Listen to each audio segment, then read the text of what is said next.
Let's see if we can make one of those super popular busted canvases. Hey everybody, it's Colette with Blessings Craft Therapy, if you didn't know, and if you did, thank you so much for coming back. All right, so here we have a stretch canvas. This is from Dollar Tree. We're going to take it out of its package. We're going to remove the staples. I'm telling you right now, flathead screwdriver, a butter knife, or a little chisel. I get all of those little staples out, and then we take the canvas off. Now this is just one way. I can show you other ways how to do it. This is just the first way I want to show you. So I have my canvas out, and I'm going to use some Ultra Bond Heat and Bond and some Dollar Tree fabric. I know, it's crazy. So what we're going to do with this is we're going to cut the Heat and Bond. We're going to do 2 pieces, and we're going to cut it the same size as our canvas. Then we're going to put that on our canvas, paper side up, and we're going to iron it. Once that's done being ironed, you want to let it cool for a moment, and then we're going to peel the backer off, and you'll see, I also trimmed it according to our canvas, just so that, I don't know why I trimmed it. I'll be honest with you, that part was probably silly. Probably didn't need to do that, but I was trimming it anyway, so it's fine. So once that's all trimmed and all set, then it's cool enough, and then I peeled off the backer. Hooray. Now, is there a better way to do this? Probably, but this is the way that I could work through it to get it done. Anytime you do a project, you come up with new things to do once you've already done it. So here's the Dollar Tree fabric. It's like this country farm animal thing. I love it.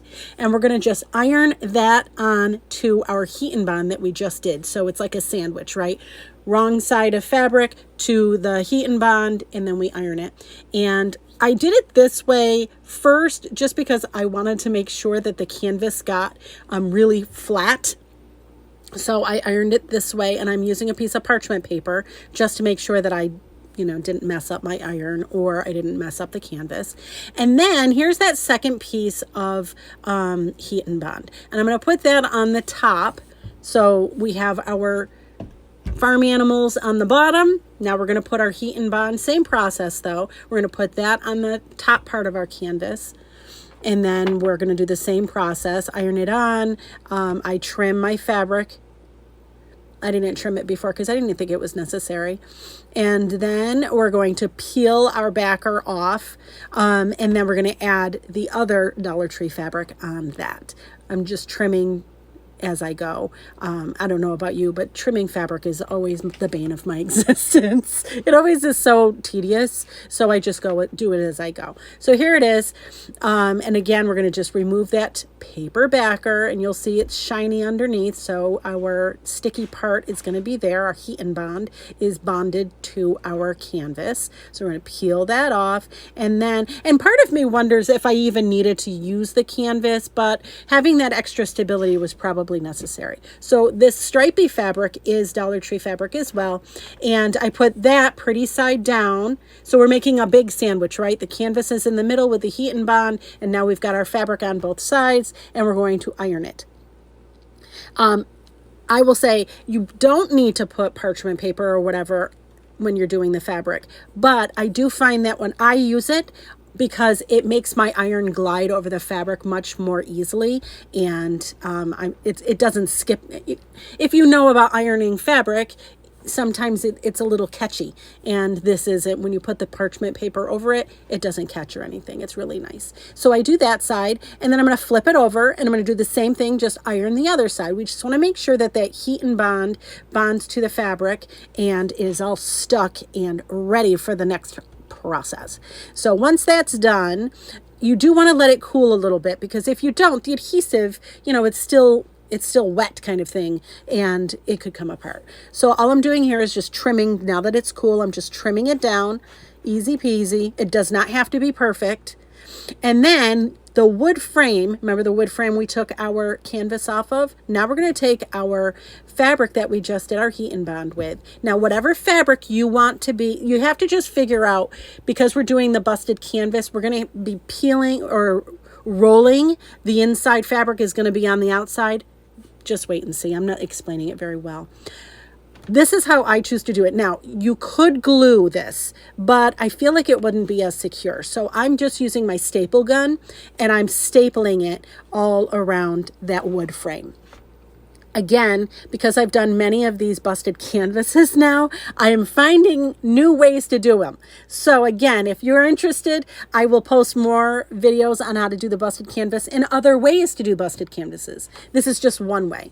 It is the most lengthy process. This is the lengthiest one I've done, but I feel like this is the most secure one. I don't know. Anyways, so again, I am just going all around that wood frame, stapling on the fabric. And when you get to a corner, just treat it like you would when you're wrapping a present. You pull one side in and then fold the other side over. Does that make sense? I know it probably does. Probably doesn't. I don't make sense to me most days. That's fine. But there it is. Okay. Perfect, right? Right. All right. So then I had this cute little sign from Dollar General, got it on sale. And I have a canvas board, also from Dollar Tree.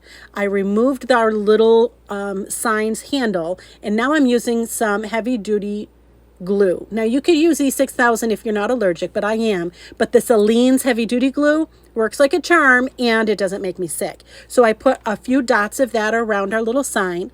Then I used hot glue because we want it to stick right now. So I just did that all the way around our little piggy sign, and then I add it to our canvas board. Would it have been nice if I put it on straight? Yes. But you know what? It's a little off, and that's okay. I'm a little off and I'm okay. So sorry, I digress. Anyways, here's our frame with our fabric.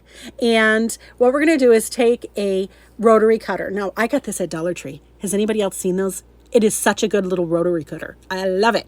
So I put a little mat underneath this because it will cut whatever it goes through. So just protect your surface. And then we're just going to cut little triangles. I kind of feel like it's like almost like cutting a pizza. Just make little triangles, as big or as small as you would like, but you just start from the center and go. Again, this is just one way you can do it. There are other ways. Don't get crazy. I don't know all the ways. It's okay. So we just go from the center to the side. Do as many as you want. Make them as thin as you want, as thick as you want. Make them all different sizes. I did all different sizes for mine. And see, this is what it's going to look like. So fun. So now you're going to start gluing them. So see how I kind of rolled it up? You want to put the glue on your inside fabric. That's the point that you're going to put the glue on. And then you're going to roll it so that it adheres and it looks like it is like breaking out. You know, fun. And you're going to do that for all of your triangles that you cut. How much fun is this though? I can't even tell you how many. I'm going to tell you right now. I'll tell you how many I've made. I've made 5. 5. I bet these would sell like hotcakes at craft shows. But there it is. Look at how cute. We're going to put it on our little sign. And again, I'm using some heavy duty glue. You want to use E6000 heavy duty glue, or you could staple this to the back. Another video is coming where I do it a whole different way. Maybe a little bit more secure. But anyways, so I'm just putting the hot glue all the way around. And then we're just going to put our frame on top of it. Make sure that you really press it and make sure it's really on there. That little hanger that we had from our sign earlier, all I'm going to do is put a little bit more glue in that space where the frames meet. And I'm going to sneak that little sign hanger in it. And you'll see here what I'm talking about. See, I just put a little hot glue in that seam. And then I shoved that little, because it's metal, so it went in easily. And do I think it's going to be a really secure kind of little sign hanger? Maybe not, but I'll be honest, it's been hanging up in my craft room for many days and it hasn't gone anywhere, so I'm not complaining. It's working, so there you go.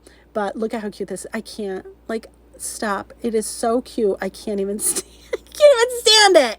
Holy Toledo. I love it. I love it so much. Now, I was doing this and I was like, you know what? I like it. I think, yay, I'm happy. I stage it. I take some pictures. And then I'm like, you know what? I don't know. I think it might need something. So in comes my little faux, what is this? Faux rosemary, I think it is. And I put a couple sprigs on the inside. I didn't even glue them, friends. I didn't even glue them because, I have commitment issues. But anyway, so I just set them in there and then added a little thing of flowers. Again, all of this was from Walmart. Look how cute it is now. I mean, I don't know. Tell me in the comments, which way do you like it? With the florals or without? I can't decide, but either way, adorable. I love them both. Anyways, friends, thank you so much for watching, and I hope this inspires you.